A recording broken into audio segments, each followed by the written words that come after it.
the country are here to stand in solidarity against gun control. I want to thank all of you for coming out on such a cold day.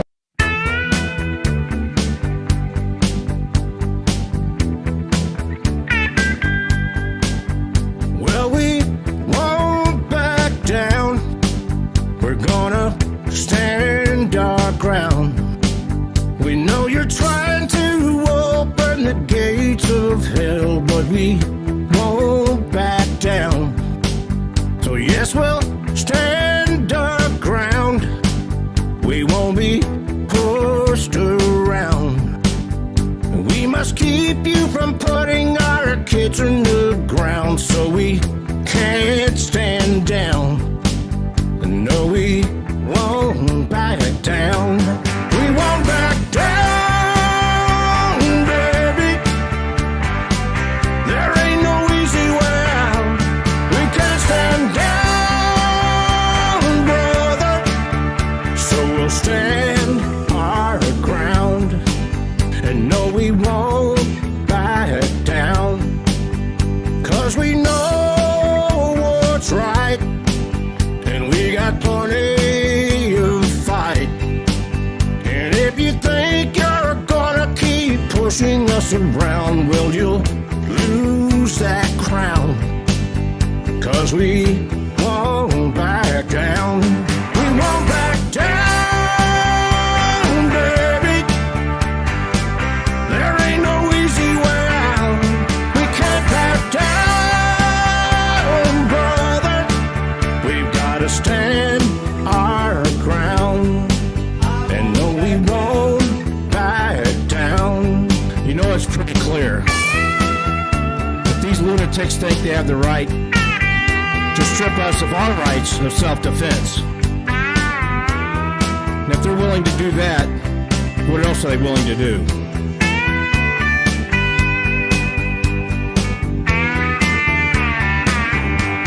We won't back down, baby. There ain't no easy way out. We can't back down, brother.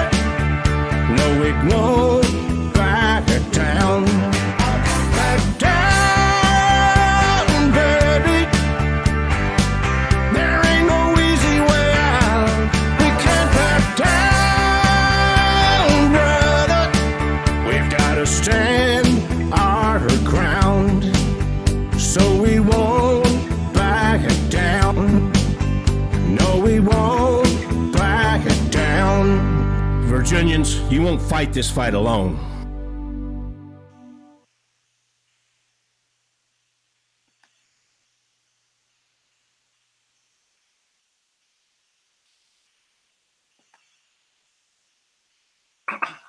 There we go. Good evening, everybody. That's better. Ed Levine, along with Pat Webb and Philip Van Cleve, coming to you live for tonight's membership meeting. So welcome, and thanks for joining us. Please share with your friends that we're live right now, either so they can watch us live or say they can go to our YouTube channel and watch this or listen to this later as they drive to work. Yeah, welcome everybody. And as usual, there's always a lot of things cooking. So we'll be covering a lot of bases. Appreciate Pat getting up here. I know you had to close your store down and eat dinner and try to make it up here. No, it wasn't a big deal. Steve, I'm blessed with a wonderful he had dinner ready for me when I got home. So I could wolf down a little stir fry and make it by 8 o'clock. So, and I do want to give a shout out to all the people. VCDL has a lot of volunteers. We have executive members. We have gun show coordinators, a lot of people that work both in the public eye and behind the scenes. But I also want to give a shout out to all of their families, because nobody's in this alone. Philip's wife, Margaret, there's a place for her reserved in heaven, because she puts up with him going almost 365 days a year doing VCDL stuff. And I have never once heard her complain. So she's a very, very nice lady. And all of us have people in our families at home that support us and make it possible for us to do what we do. So great shout out to them. Absolutely. The shame is that we have to do this at all. And that's part of what set me off today. And the alert that went out, the item number 1, for those of you that didn't see it, is dealing, and this is something actually Pat put it into very succinct words today in a communication with Ed and I, that, really what we've got is persecution. Gun owners are actually being persecuted. We are being denied rights that we should have. If we organize like we have in VCDL to protect those rights, which we shouldn't have to protect the rights. It says shall not be infringed in the Constitution. We shouldn't have to exist. There shouldn't even be a question in anybody's mind that Americans have the right to protect themselves, to keep and bear arms, and that right shall not be infringed. But no. Instead, no, we have to exist to protect a right that we shouldn't have to protect. And it's just really irritating that this even is happening in the United States. Pat had said, here are our beloved Attorney General, who only bothers with laws that he likes and ignores the rest of them if he doesn't like them. He was touting how he has stood up to the gun lobby. Well, really? What other civil rights organizations is he proud to have stood up against? Well, it's not just the gun lobby; it's the radical gun lobby. Yes, but it doesn't matter. Whatever gun lobby he wants to call it, radical. Yeah, he throws in the inflammatory radical, because anything that would disagree with what he believes is radical to him. Common sense radical. Right. Yeah. And so, as Pat suggested, what if we said, instead of gun owners, what if we substituted in his little message, gay rights supporter organization or something? You wouldn't see that happen. It's only gun owners that are in a position to where they seem to be proud. Well, these people want to execute or exercise a right. Well, we're standing up against that. We're not allowing free speech. No, they don't do it for free speech. They don't do it for religion. We're standing up to the church. We're not letting, no, it's gun owners. And indeed, persecution is the correct word. So we had that coming out just within a few days. It's not just that, though, Philip. I mean, we've been routinely denied services by companies that don't want to deal with us just because they don't like what we stand for. I mean, how can you not like a basic human right? But it's no different from African Americans not being allowed in restaurants or being made to sit at the back of the bus, or Japanese Americans being put in determined into camps and having their businesses and their houses and everything taken from them that they had worked for. And the government just came in and said, oh, no, you came from a country that we're at war with. So we're going to put you in this concentration camp until the war's over. And then we'll decide what we're going to do with you. So it's all the same thing. Yeah, it's all something, meanwhile, we're ashamed of things like that, but these same people are more than happy to do it to us. And let's look at the Democrat Party of Virginia. They put out a fundraiser letter, in which case, and they said in there that VCDL has ties to QAnon. What the hell are they talking about? Just for the record, no, we don't. Yeah, we don't. We never have. And what has that got to? Why would we? They've got nothing to do with guns. They're nothing. But they threw that out like a fact. Like there's ties.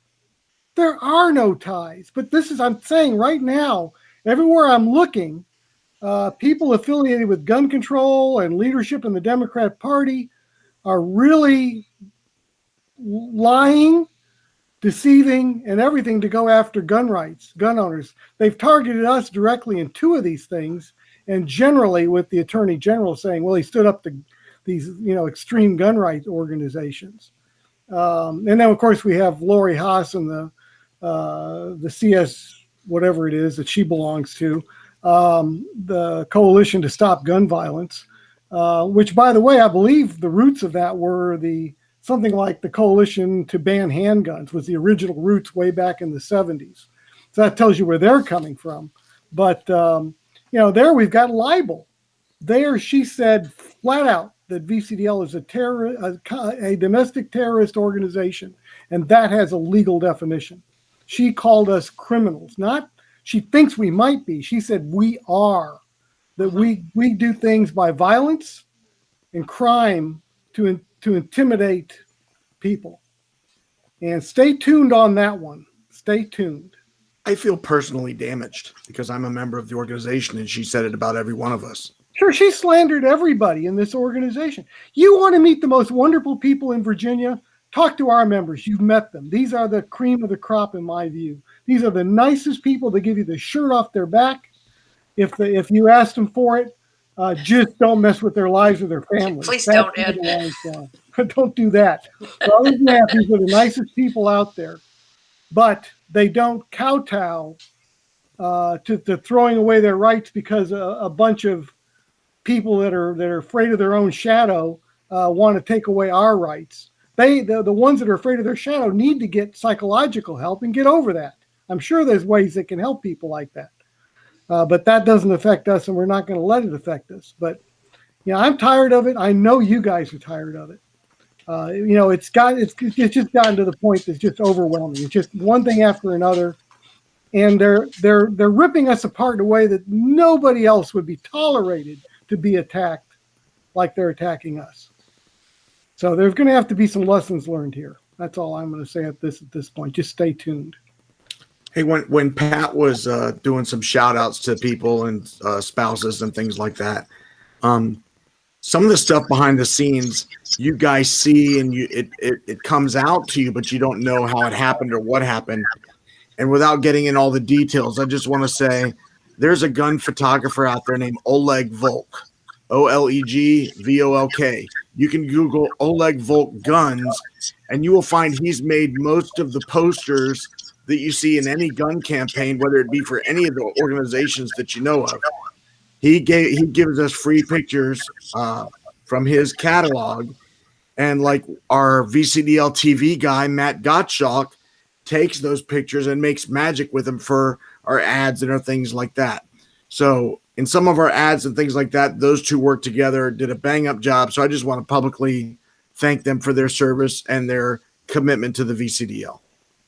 Yeah, we're so lucky that we've got people like Oleg out there. He's done a lot of stuff over the years, and all of these people all blend together into a powerful mosaic that helps us fight and defend our rights. That's why we're being attacked too, is that we're effective. And I think the other side's a little bit worried. Otherwise, they would just ignore us. They're not ignoring us. They're worried. And we need to make damn sure they've got a reason to be worried. They've tried their darndest. Like when, in the last couple of months because of COVID, they're like, oh, you can only have 50 tables at the gun show and you can only go in for 2 hours at a time. And you can't go from one building to another. You got to get back in line. All of that crap because of COVID. But the hot tub show in the exact same building, open to everybody, come as you are, come as you like. So I'm happy to report tomorrow with our good friend Annette that owns the gun show and runs the gun show. The gun show at Dulles Expo Center will be back to normal tomorrow. All the tables, all the doors, no time limits, all that stuff is gone. The Dulles Expo gun show is back tomorrow. So good luck and much thanks to Annette Elliott, because anytime we have a fight to fight, Annette Elliott is in line with us to fight it. Absolutely. And and go to the gun show. Support the dealers that are like the rest of us surviving. Yeah, gun prices have gone up, but it's tough when you run out of inventory and you've got nothing to sell. You still have to pay your rent. You still have to do everything else. So support these guys. Have fun. Hang around. Come to the VCDL table. Thank the guys. Go to the VCDL table before you get in. Join the VCDL and you get in free. Right. And that's a big gun show. The fact that now the I guess masks aren't required anymore and so forth and so on. This should be great. Richmond's having another gun show. We just had one, but they're going to have another one. And that's good because not everybody can make each gun show. But I think it's important that we support these gun shows as they ramp up. And like was said, Annette Elliott has been spectacular. She puts money right back into what we do. She doesn't just take it and run away with it. She's in the fight, and she's done more than you would know that I know behind the scenes to help with all of this stuff. So she's a real rock star. And speaking of gun shows and volunteers, we could use a few gun show coordinators. We've got a couple that are retiring, and we've got some slots to fill. So it's in some recent VA alerts. If you're interested in helping out and being active in the organization, give us a shout. Sign up to be a gun show coordinator.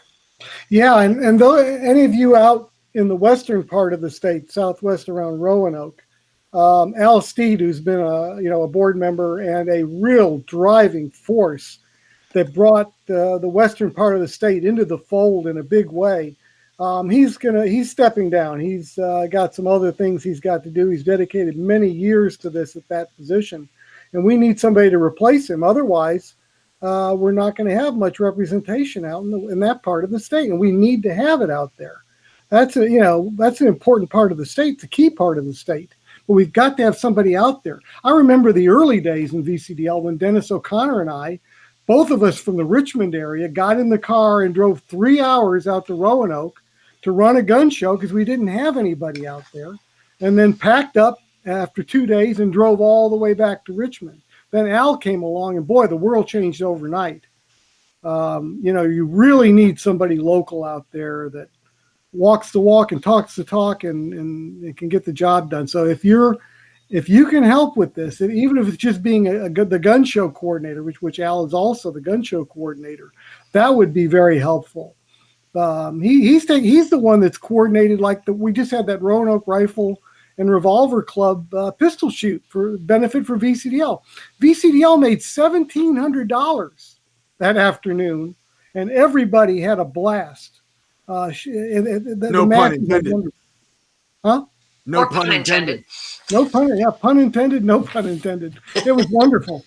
But Al's a driving force behind this, and right. I don't want to lose the momentum out in Southwest Virginia. So if you know somebody, if you can do it, if you can do part of it, right, step up and let us know. So get we're a buddy, looking get for a buddy and do a team. Make it be a team coordinator. We Right. share the job.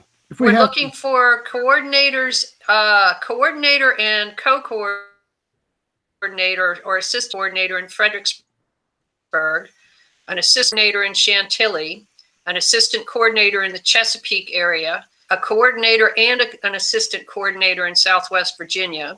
And I believe we need an assistant coordinator in Doswell and an assistant coordinator in Hampton.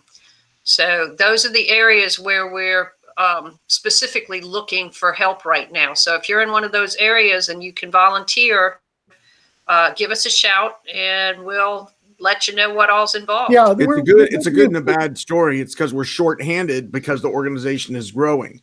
Because you guys and your friends and their friends are all joining us because they get tired of being pushed around like Philip was talking about earlier. So we definitely want you to continue joining, continue sharing, continue having your friends join us, but we need to build up the support structure as we grow.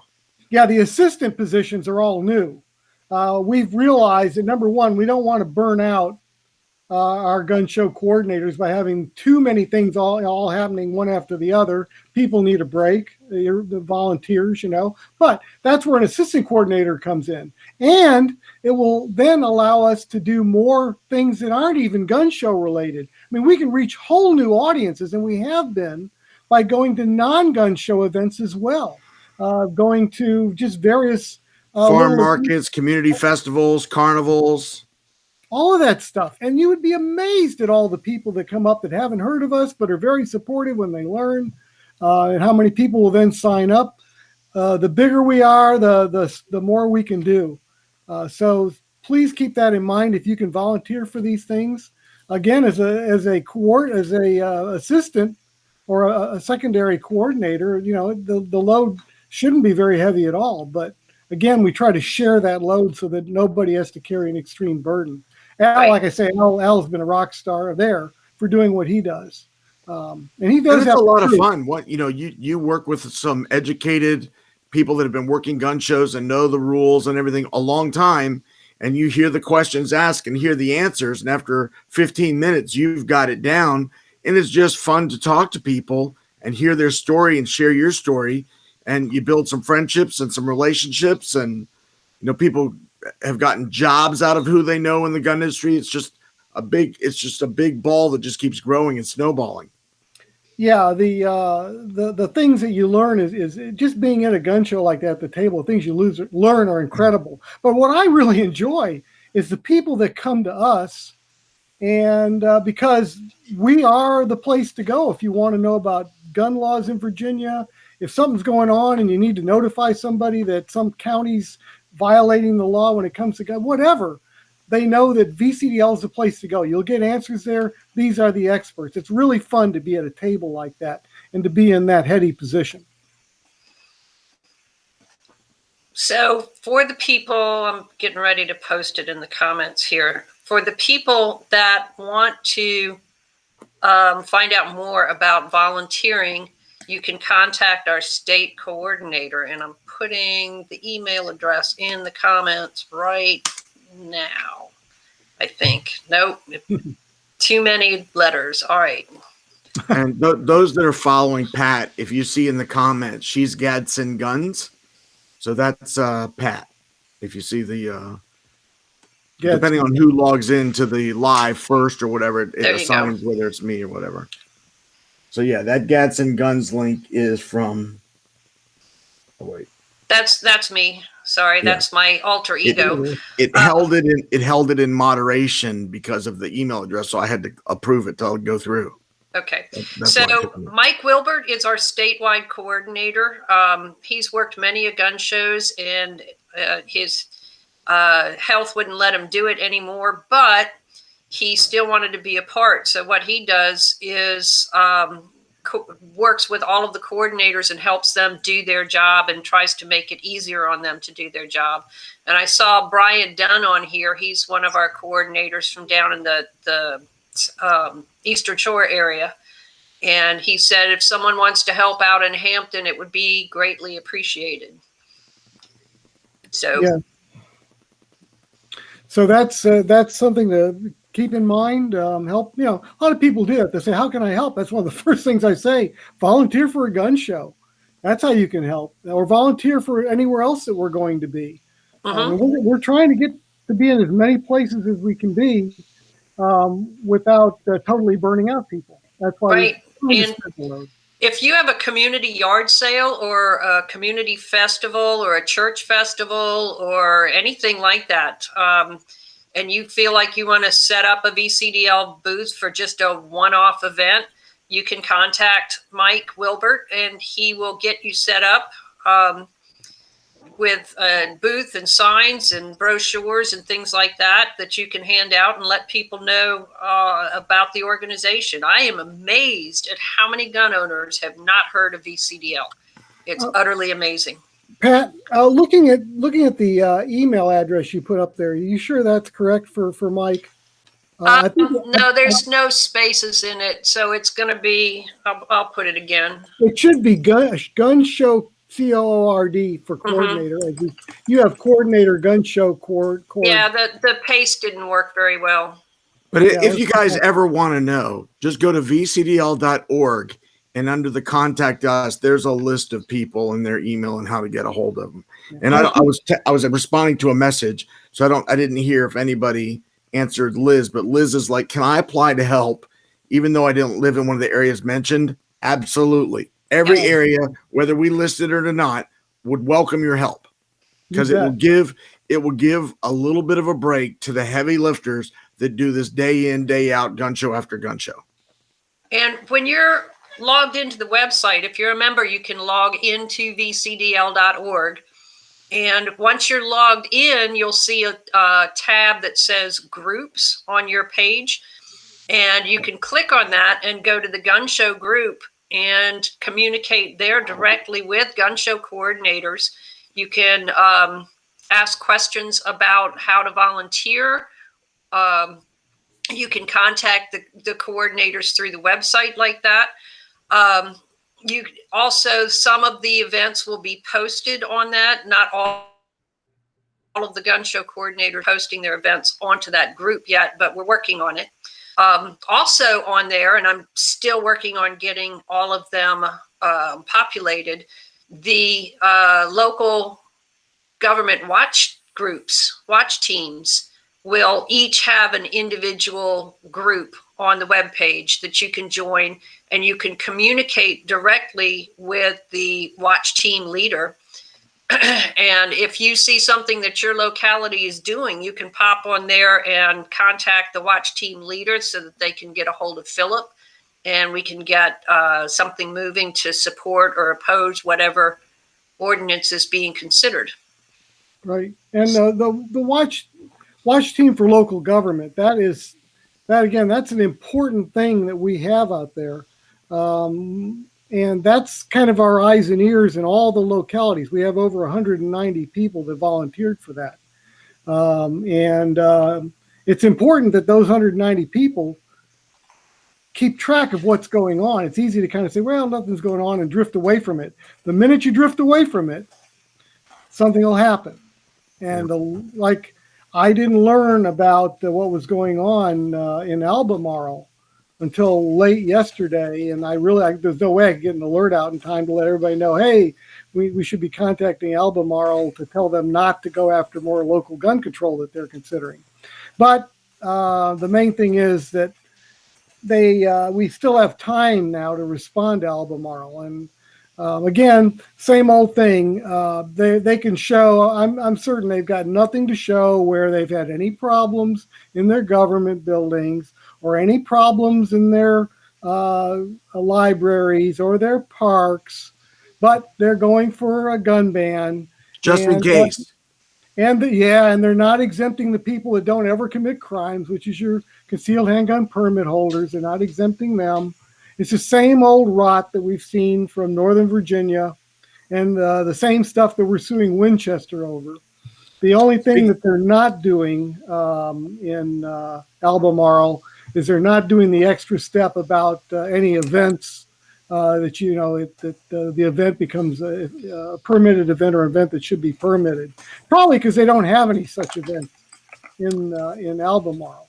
Hey, speaking of Winchester, I know we got a lawsuit going on there, and some of the questions that I field in social media, especially with the legalization of marijuana coming, people think, oh, good, it's legal. I can have my guns and my marijuana and everything else. And I don't really like to answer those questions because they're legal questions. So what I'd like to do is bring on one of our VCDL attorneys, which is Gilbert Ambler. Welcome to the show, Gilbert. Thanks for joining us. Absolutely. Thank you for having me on. So do you want to first kind of go over what's going on with what you can with the lawsuit without giving away any secrets, and then just talk about the whole marijuana thing a little bit? Sure. I think with regard to the lawsuit, without getting too far into the weeds with our strategy right now and what we're looking to see happen, I think what I can tell you is that the Commonwealth has filed preliminary answers, and having reviewed their preliminary answers, we still feel very, very strong about our chances in this.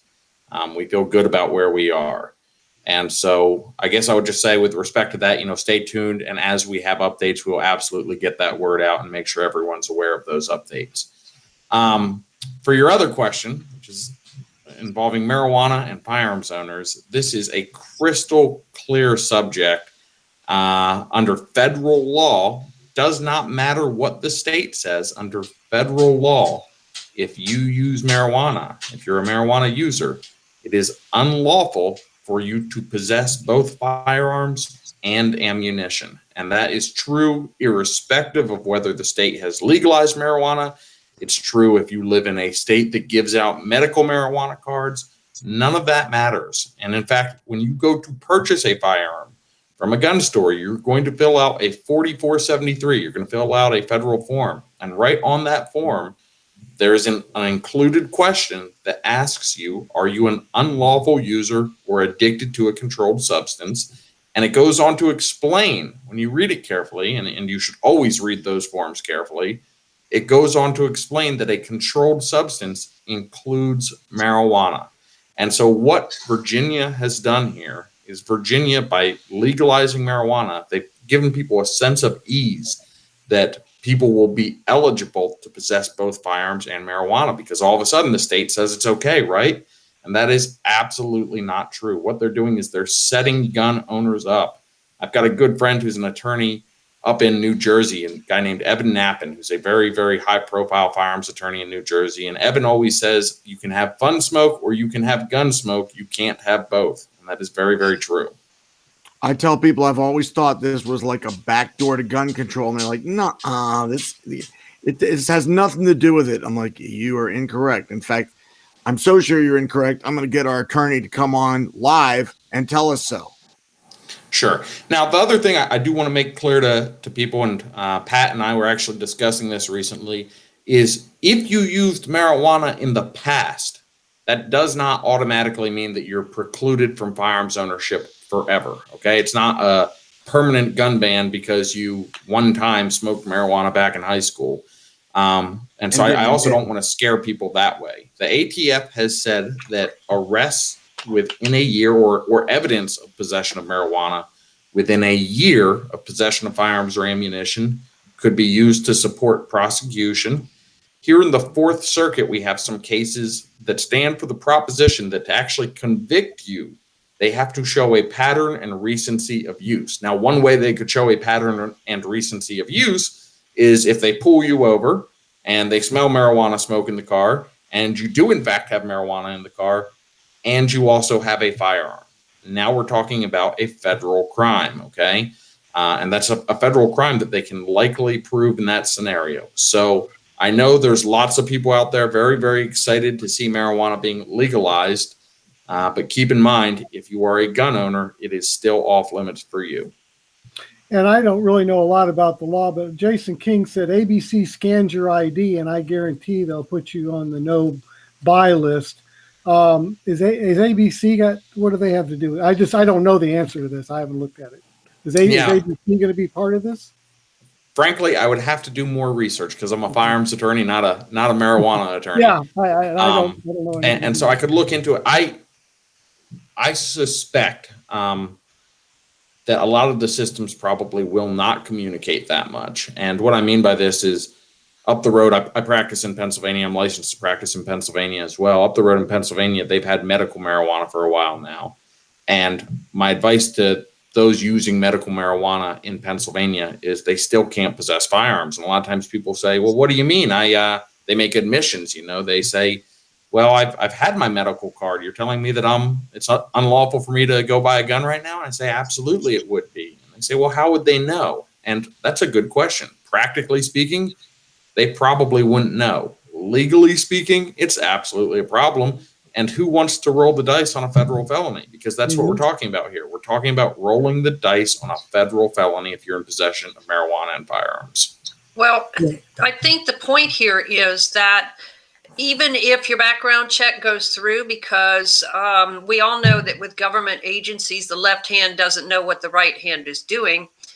Sometimes the left hand doesn't know what the left hand is doing, but you can never count on that. But the point is that if you, say, get pulled over and you have your medical marijuana card on you and you have your gun on you and they search you and or your vehicle, then you are having a big problem. You're going to have a very bad day. Yeah, and I'm going to go a step further, and we'll see how this all shakes out in the courts. But my belief is that they are absolutely still going to be able to use the smell of marijuana to search a vehicle in Virginia, okay? Because although the state has legalized it, and that is true, police officers, generally speaking, have the ability, and we know this from various immigration laws and challenges to immigration laws across the country, state and local law enforcement have the ability to arrest for violation of federal law. And so it really doesn't matter what Virginia says. That gives them a reason to search a vehicle. And as I said, subject to courts coming up with a different rule on this in Virginia, I believe state and local law enforcement are going to be able to use the smell of marijuana, although the state has legalized it, as a reason to search. And then if they come up with that firearm, in addition to the marijuana, now we have very serious problems. And so if a person were taking medical marijuana, if they stop taking it for at least a year, then they should be okay.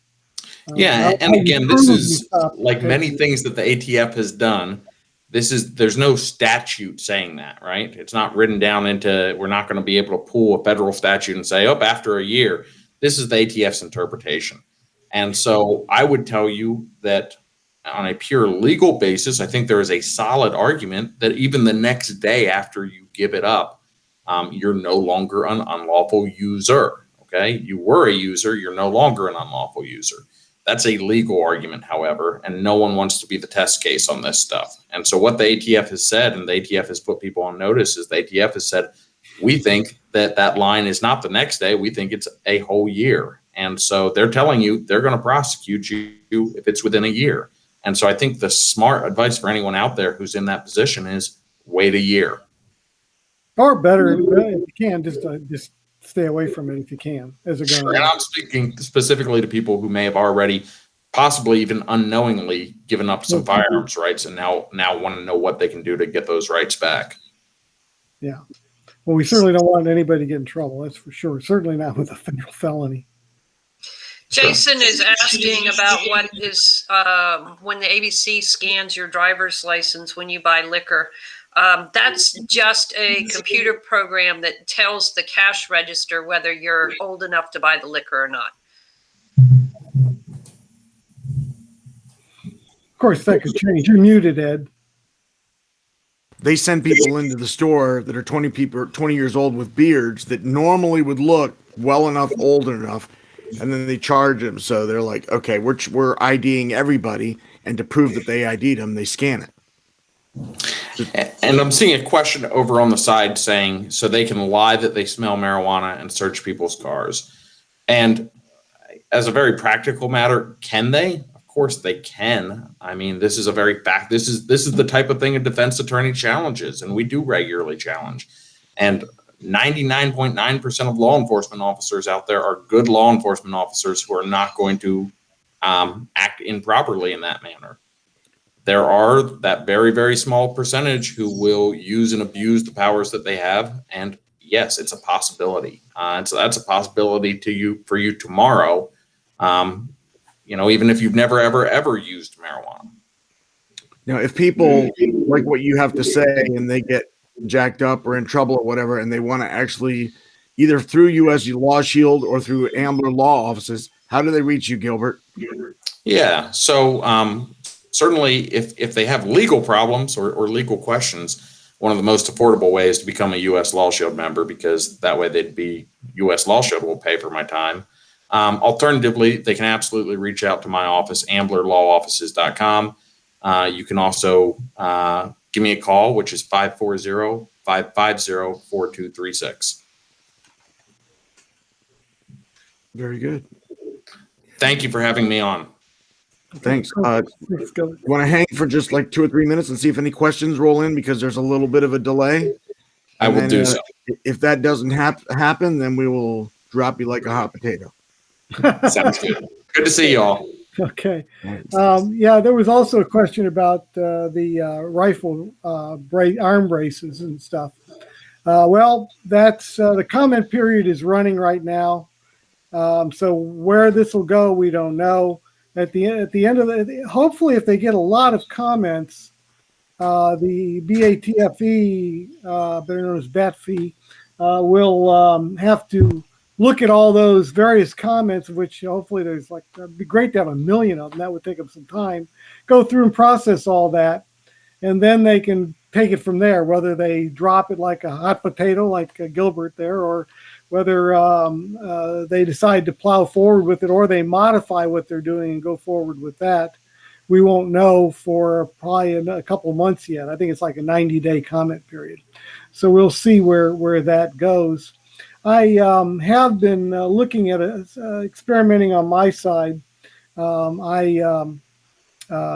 It took one of my AR pistols that had a brace on it, and I took it off, and I purchased a couple things. Number one, I purchased a tube that at the very end has a nice soft padded area that you could rest against your cheek, and I put on the bottom of the gun on the part that I'm trying to remember what the part's called now, that goes by the handguard that holds in the detent pin for the rear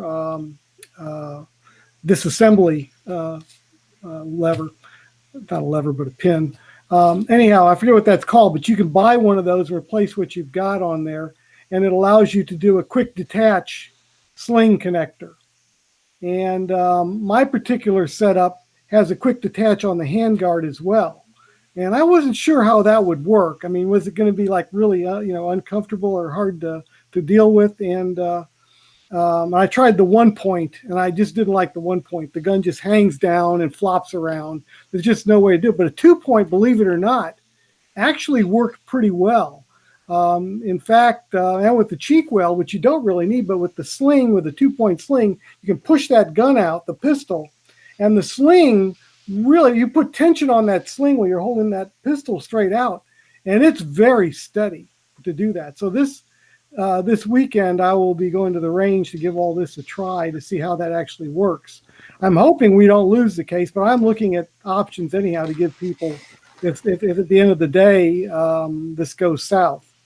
And I have a feeling it's going to work very well. The cheek weld alone seemed very nice, but you want padding, and you don't want the padding that goes all the way to the frame of the gun. You just want it a short part for your cheek. Otherwise, the charging handle can get kind of caught up in the foam.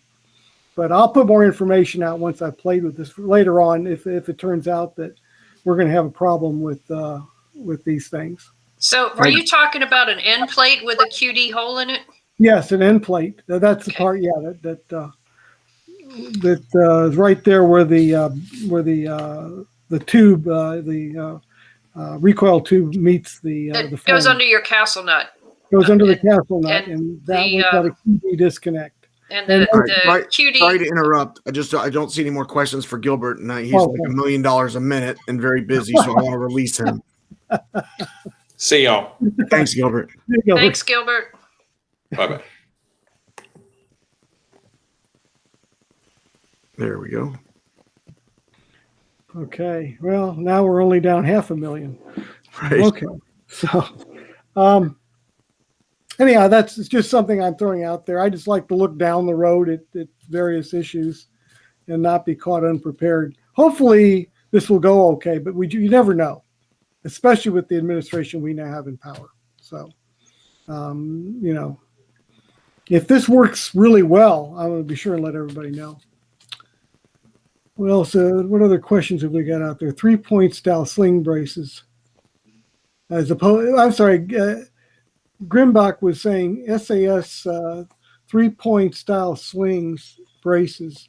I'm not sure what that's in reference to. Are you saying a 3 point sling instead of a brace or with a brace? I'm not sure. Maybe you can respond to that. Yeah, Grimbach's just going to have to give us some more details.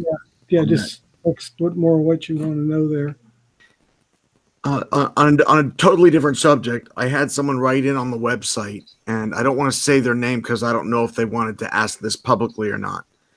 But with the relationship that VCDL and the PAC and things have like that, they were wanting to know or suggesting that we place some ads on some billboards that show possibly which governor to vote for and why, and which governor to not vote for and why, and maybe not even vote, but like Terry McAuliffe has not been very friendly to gun owners.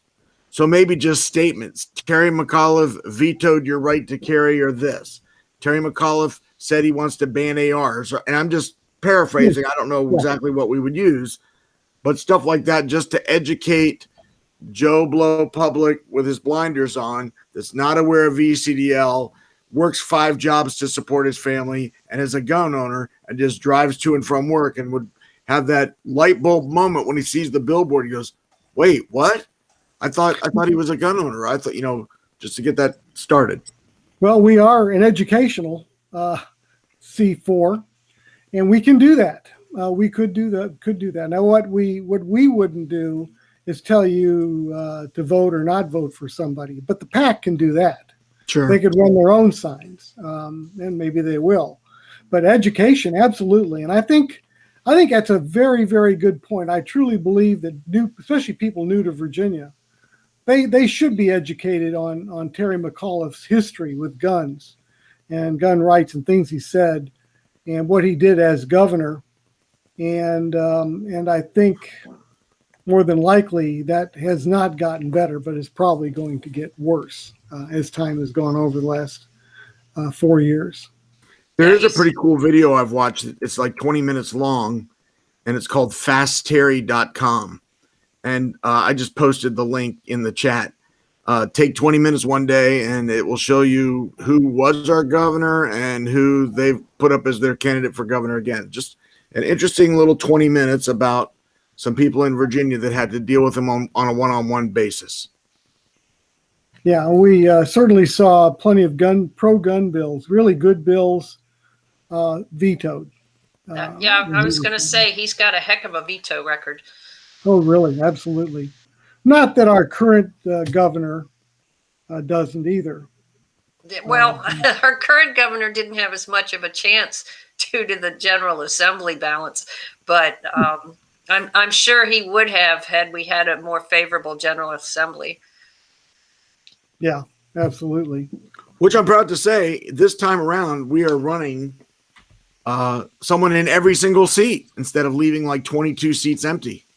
Yeah, that's really important, Ed. I'm glad you brought that up, because I tell you, I wish I had a penny for everybody that said angry. Why were all these gun controlling Democrats not having anybody to run against them? How is that possible? Yeah, look what happened to my cousin Mark Levine. Yeah. Okay. Oh yeah, no. That was a joke. Not related. No relation. But just a little joke. Because people ask me. I would already be hitting. If that was true, I'd be hitting the eject button, and you'd be disappearing out of the photo there.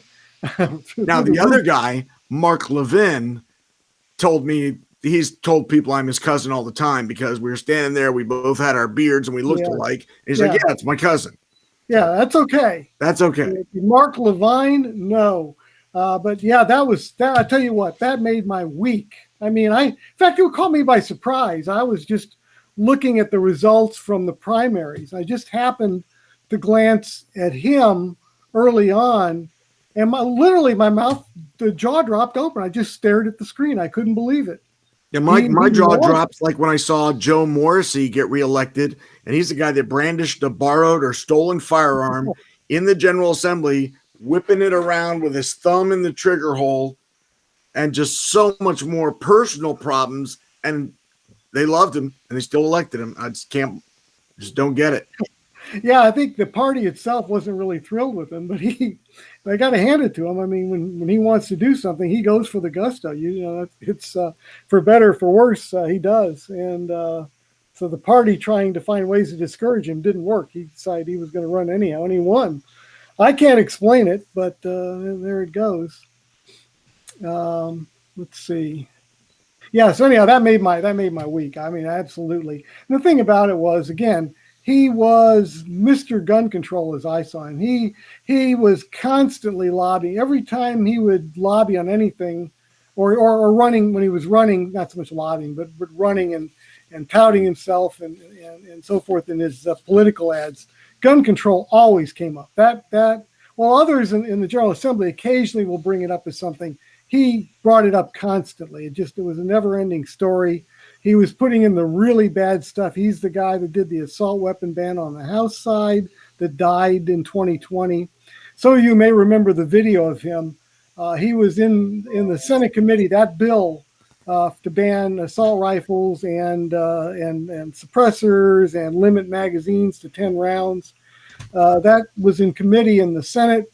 And Mark Levine had just addressed the Judiciary Committee.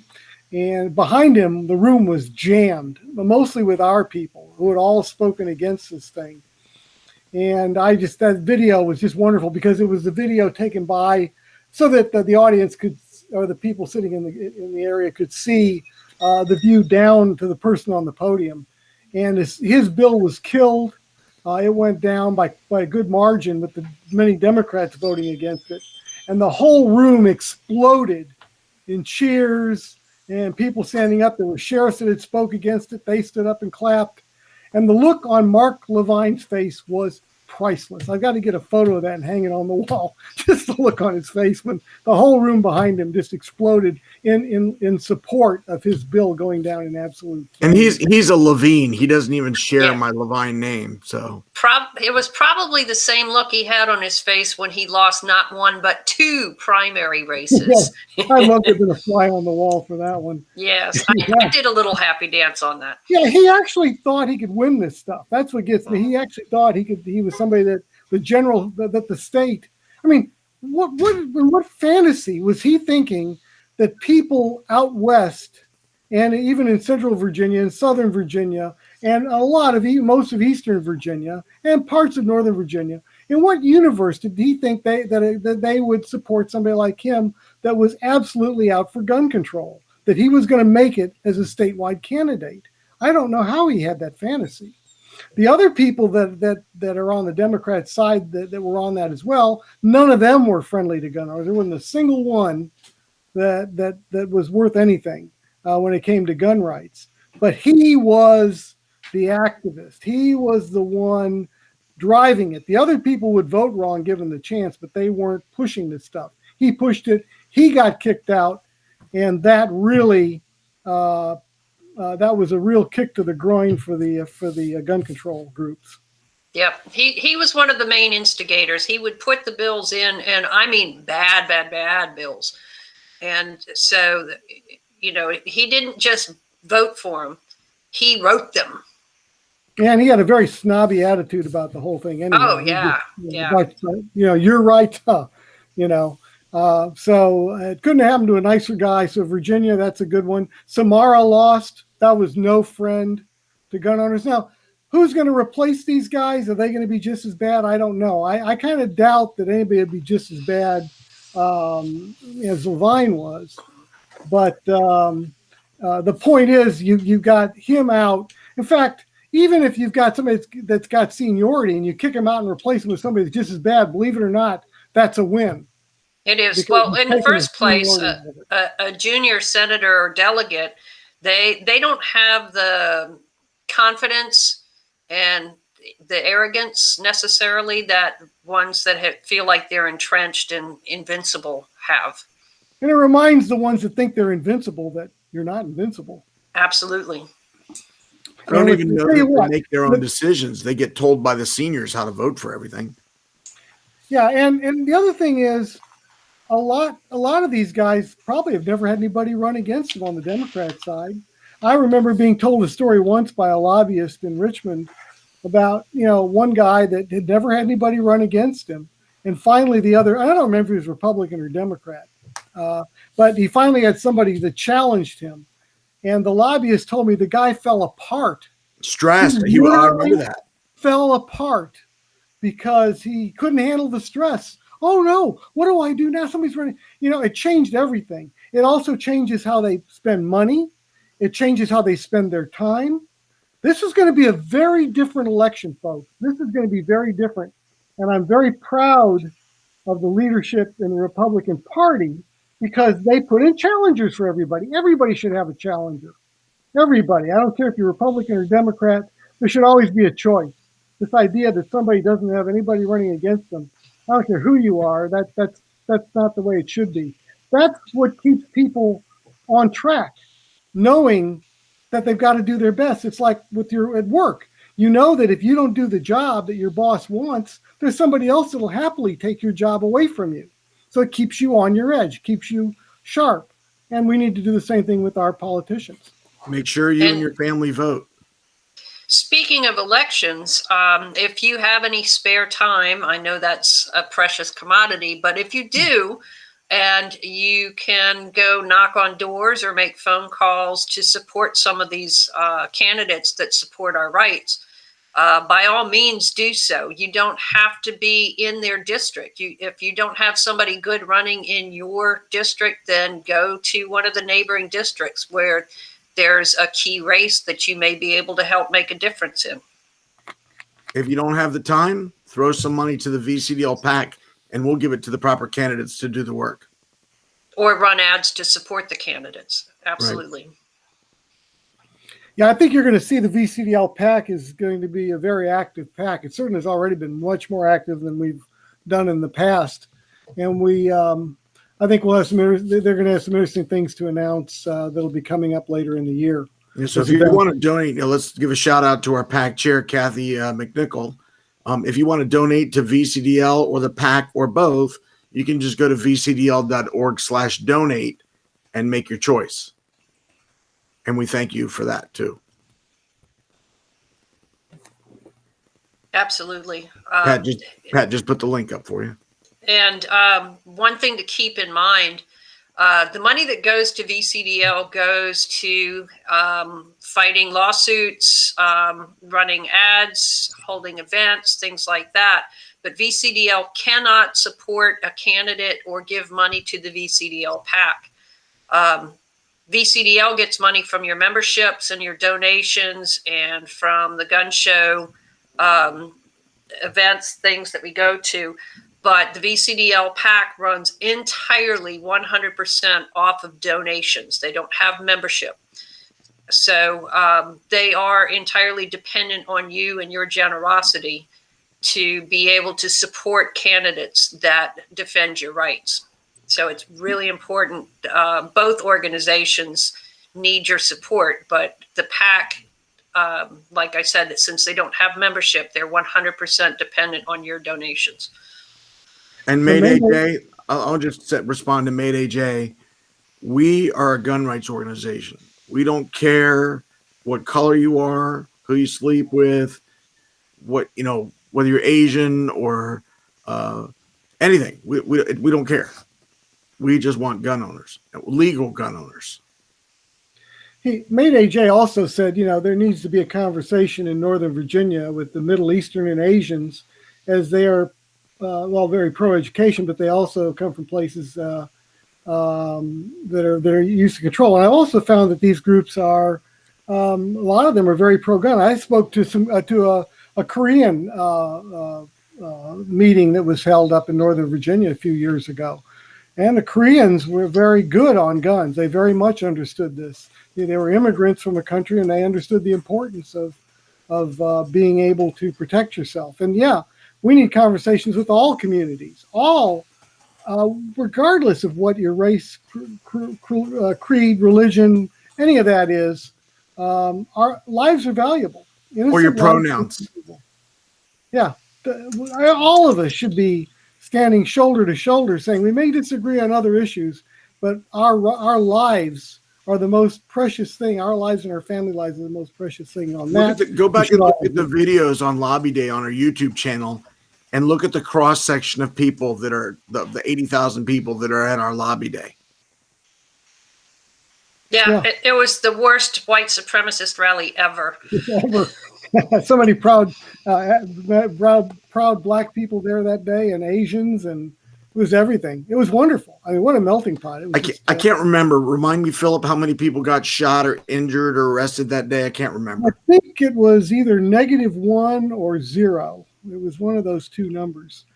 Yeah, it was like nothing. We cleaned up the city. And again, that's why I am so tired of these attacks on gun owners.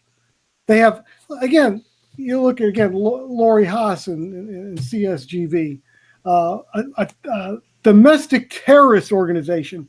We have never even had one single arrest of any of our members at any of our events. It's never had anybody at any of our events. We've had the other side do some things they could have been arrested for. Well, now, wait a minute. My husband was attacked by Lori Haas at one of our rallies at Lobby Day. We've had people assaulted. We've had a lot of things. I don't, but it's there's nothing. They've got nothing to show. To make such a statement is just it's just crazy. There's absolutely nothing. I mean, we pride ourselves on being a law-abiding organization, a group of peaceful people. Yep. And we'll continue to be that. We will.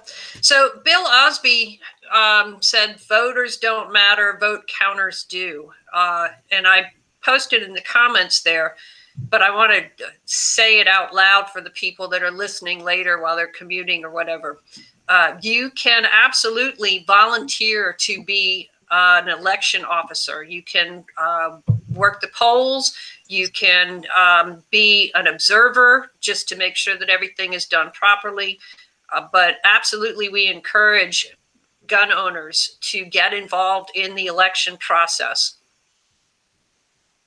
So if you're somebody that believes that's an issue, you actually could be part of the solution if that's the case.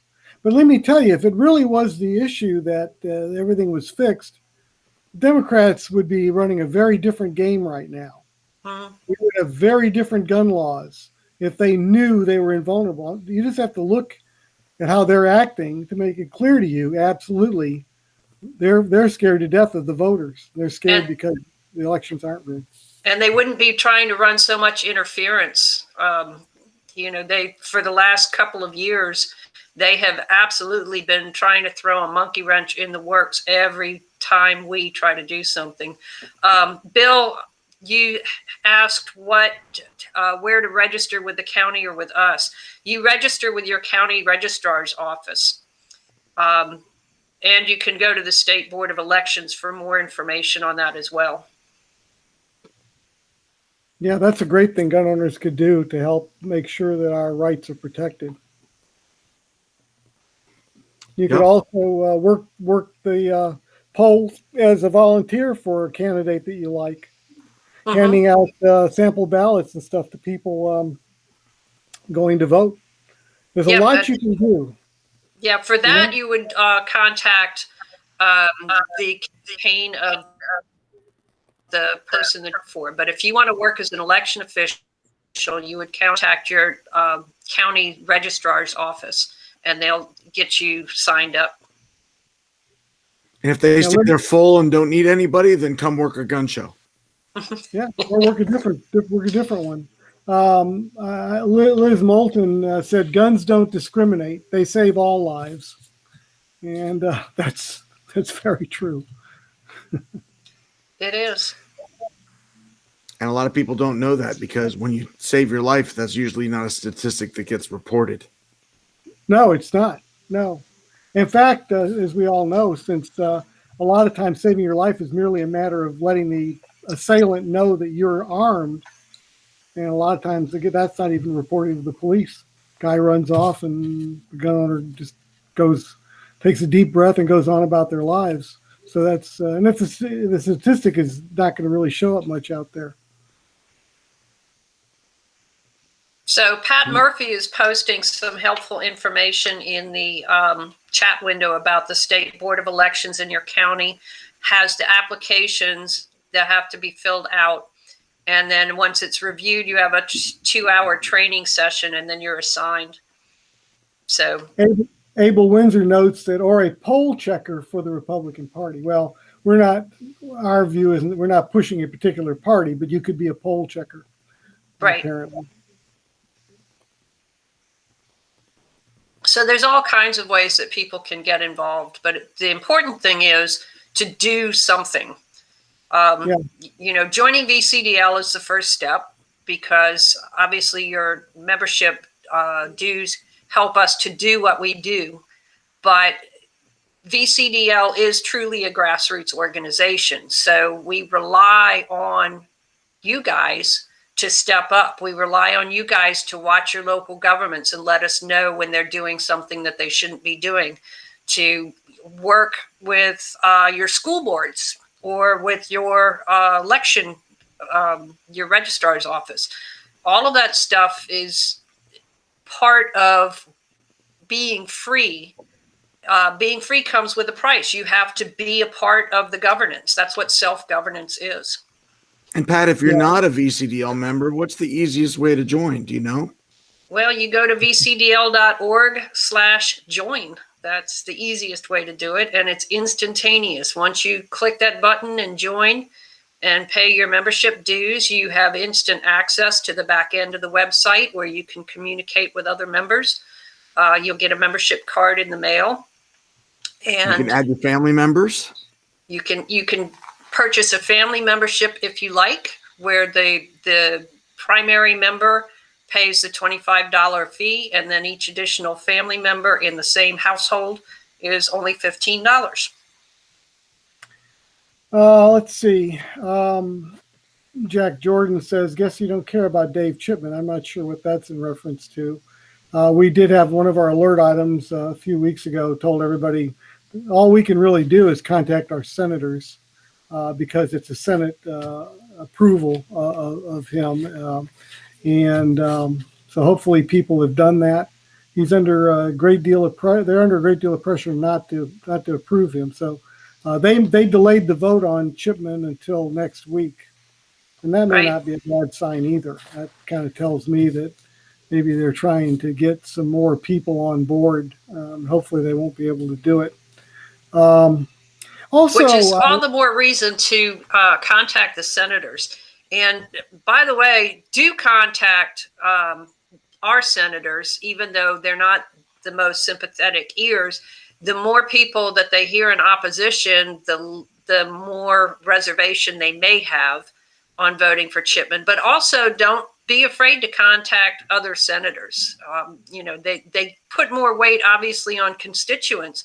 But I think it's important to let everyone know that you're opposed to Chipman. What Jack was saying about, I guess we don't care, was that it's 3 or 4 times in the chat it's popped up, and we've been talking about other things, so we didn't bring it up right at that minute. But we absolutely do care about Chipman. The chat flies by. I mean, I'm busy talking. I glance over every now and then, but the screen keeps moving. So I get a question go right off the top, and I never even see it. I'm trying to scroll back. There's a lot of conversation, which is great. Everybody's engaged. The other thing that came up, I had somebody tell me, well, this particular person, they got elected. They went pro-gun in what they did because they knew they had to get elected. That they really aren't all that pro-gun, but they did what they did to get elected because they knew they needed gun supporters. And my response to that was, I don't care. I don't care if a senator or a delegate hates guns. As long as they vote right, that's all I care about. I don't care about their philosophies. I don't care about anything else. I just care about how they vote. That's all that matters to me. Because we've had plenty of people say, oh, I support the Second Amendment, and then voted wrong. I'd rather have somebody that either doesn't talk about the Second Amendment or even says, I don't much like it, but always votes correctly. I'll take them every time over the other guy that says a good game, but then votes wrong. Plus, you always got to be weary of those people that go, I support the Second Amendment, or I even have a gun. Yeah, it's a squirt gun probably. You never really know. One of my favorites is I hunt. Yes.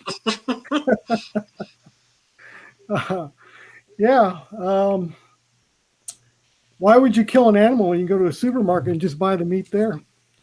So yeah, where no animals were harmed in this process, right? Right. But it's true. And again, I've said this, and I don't want to repeat it too much, but we need to get the hunters on board too. A lot of them really do have that sort of attitude. They're not thinking outside the box. We need to get to them, speak to them, and help them to understand that this is it's part of a brotherhood to protect this right that we all share for a variety of reasons. Well, like I've said before, also, you've got, if you have 100% or 100 people and around 50-50, and 50 of them are on the anti side, and then the other 50 or 5 groups of 10 are pro-gun, you've got the target shooters, you got the hunters, you got the tactical beardsmen, you got the relic collectors and stuff. And these guys all argue and fight amongst each other about 45 or 9mm or long guns versus handguns. This side, the gun owner side, just needs to get together and vote pro-gun and quit worrying about the little nuances that make them unique and separate. Yeah, and the other side likes to accentuate that kind of stuff because, again, divide and conquer. And so we're our own worst enemy that way. I think we're seeing some of that starting to change. We just need to keep pushing on it to make sure it completely changes, because this is the, it's like all the marbles are on the table now. I mean, we're talking some really serious attempts to do things that we were hoping we would never see in our lifetime that could become reality here if we're not careful. Yeah, Pat Murphy makes a good point that Biden has a shotgun. Yeah. Yeah. Don't blast 2 blasts in the air if you hear something that's against the law. Or through the door, again, I got to find a video at some point. I'll put a link up. There was a hilarious video, and some of you have seen it, I'm sure, but it's just really good. They're making fun of Biden, saying, "Oh, just buy a shotgun and fire 2 blasts in the air. It's so much easier. An AR-15 is hard to shoot. It's hard to shoot accurately. It's hard to control, all this stuff." And somebody put together a video of mostly women shooting shotguns and pretty much falling over on their rear ends from the recoil, especially if 2 barrels go off at once. But a lot of them are very petite women. They couldn't handle the recoil. Then they have like a 12-year-old girl with an AR-15 just going bang, bang, bang. And just, it's hilarious because it really shows how little Biden knows about any of this stuff. I would say the personal opinion of Ed Levine is everything that man says is not 100% true. That is not a VCDL view. That is a personal view. Well, we're looking at 9:10, 9:15. Been going for an hour. I think we hit all the questions, and we certainly hit all my bullet points. Again, pun intended. Is there anything else that we need to talk about or want to keep going? I'm just going to glance real quick since, somebody thought we were ignoring him there, but somebody taking care of a patient who lost an arm due to a shotgun blast fired through a trailer door. Yeah, there have been some occasions of this where there was one recently where somebody shot through a door because somebody was trying to get in, but the person trying to get in was a friend. And they thought it was a home invasion. You need to know what your target is before you pull the trigger. And the target wasn't the door, guys. It was obviously somebody on the other side of that door. They didn't know who. And there's really no excuse for that. You've got to know who's out there, because there have been some tragedies caused by that kind of thing. Once, if somebody breaches the door and then you realize that it's not somebody that's supposed to be there, that's different. Yep. I'm just checking. I'm just glancing through real quick. Yeah, that's the only thing. Unfortunately, people that just listen can't see the comments when they're driving, but they hear most of the key comments and our answers. So that works all right. All right. Nothing's really jumping out at me. I apologize if we missed anybody's comments. It's kind of like drinking from a fire hose sometimes when these things get rolling. Yep. And set your calendar to 8 p.m. third Thursday of every month, because we're going to continue to do this. Because we've gotten a lot of good feedback that people really like to just be able to sit in their living room and chat with us and listen to us. And, we're going to get some events together where we can still meet face to face, but we're going to continue to do the online. In fact, we need to start getting ready to do that. I think we need to start looking for a place in Northern Virginia. We're not going to do them where we used to do them. So we need to find a place in Northern Virginia where we can hold a monthly meeting somewhere in Northern Virginia. And obviously it's got to be someplace where guns are not banned. So it can't be in a Fairfax government building anymore, at least till we get the law changed. For another year or two, we'll be stuck in that mode. I might have a restaurant that we can have the meeting in. I think we've had one there before. It just doesn't it's not a huge capacity. It might be like 50 people. Problem. We can turn out, 80, 100 people or more. So yeah. I don't know that a restaurant's a good venue for it. I think we need to find somewhere else. If any of you out there in Nova have any ideas where we could hold a monthly membership meeting, send me an email, president@vcdl.org.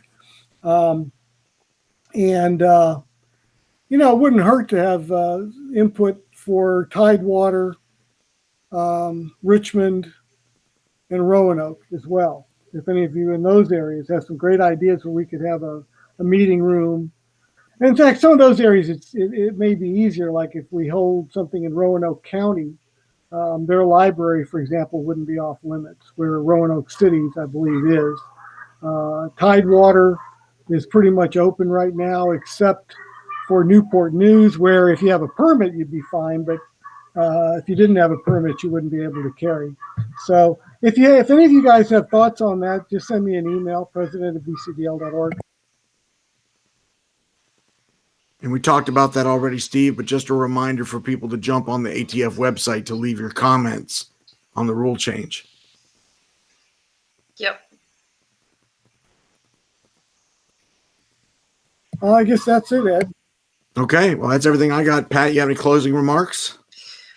No, just thank everybody for tuning in and giving us their feedback and their questions. And if there's anything else that you'd like to see us address in future meetings, you can always shoot us an email. Great. Yeah, and I wanted to thank everybody as well. And stay tuned. We're going to have, I'm sure, some interesting stuff to talk about next month. There's already things on the burner. So it never ends. But I appreciate you doing this. And you also get heads up on things before VA alerts go out sometimes. Yep. And once the recording's put up on YouTube, please share it with your friends. Absolutely. Thank you, everybody. Thanks for joining, and good night. Good night. Have a good night.